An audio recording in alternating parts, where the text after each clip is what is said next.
अपने कथित किसान आंदोलन को लेकर कई बार मुंह की खा चुके और हाल ही में कर्नाटक में कुटाई करवा चुके किसान नेता राकेश टिकैत भी अग्निवीर योजना को लेकर हो रहे आंदोलन में कूद पड़े हैं।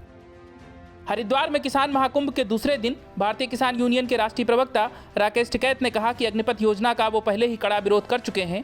पूरे देश में योजना को लेकर आंदोलन भी शुरू हो गया है। टिकैत ने सरकार पर युवाओं के साथ भद्दा मजाक करने का आरोप लगाया है।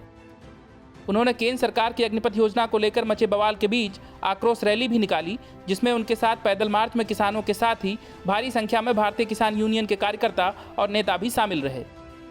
राकेश टिकैत ने लगभग धमकी देते हुए कहा कि पहले मोदी जी ने किसानों को कॉन्ट्रैक्ट पर लाने की असफल कोशिश की, अब देश के नौजवानों को कॉन्ट्रैक्ट पर लाने जा रहे हैं। न पहले किसान झुका था, न अब नौजवान झुकेगा। इसके साथ ही टिकैत ने कहा कि केंद्र सरकार की अग्निपथ योजना से 4 साल बाद सरकारी बेरोजगार अग्निवीरों की फौज तैयार होगी, जो समाज और देश हित के लिए अच्छा नहीं है। हालांकि टिकैत ने अपने पहले के कथित किसान आंदोलन से सीख लेते हुए यहां आग्रह किया कि यह विरोध हिंसक नहीं होना चाहिए। उन्होंने देश भर में हुए हिंसक आंदोलनों के बीच शांतिपूर्ण ढंग से आंदोलन करने का आह्वान किया है। प्रदर्शन के दौरान राकेश टिकैत समेत बीकेयू के सभी कार्यकर्ता वहां पर काली पट्टी बांधे लाल कोटी से वीआईपी घाट पहुंचे और वहां से सीसीआर होते हुए रोडी बेलवाला मैदान गए।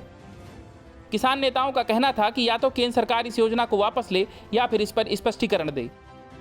किसान नेताओं का कहना था कि सरकार को यह नियम बनाना चाहिए कि 18 साल के युवाओं को मिलिट्री की ट्रेनिंग दी जाए, न कि 4 साल की नौकरी के बाद बेरोजगार कर दिया जाए।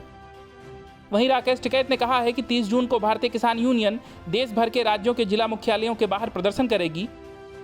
राकेश टिकैत ने कहा कि अग्निपथ को लेकर जिस तरह से देश के अंदर विरोध प्रदर्शन के दौरान हिंसक आंदोलन कर कहीं ट्रेन फूंकी जा रही है तो कहीं अन्य सरकारी संपत्तियों को नुकसान पहुंचाया जा रहा है, वह निंदनीय है।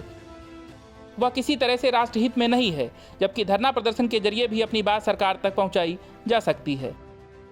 गौरतलब है कि भले ही अग्निपथ योजना का विरोध किया जा रहा हो, लेकिन सच यह है कि इसके लिए 2 दिन के भीतर ही भर्ती के लिए नोटिफिकेशन जारी किया जाएगा।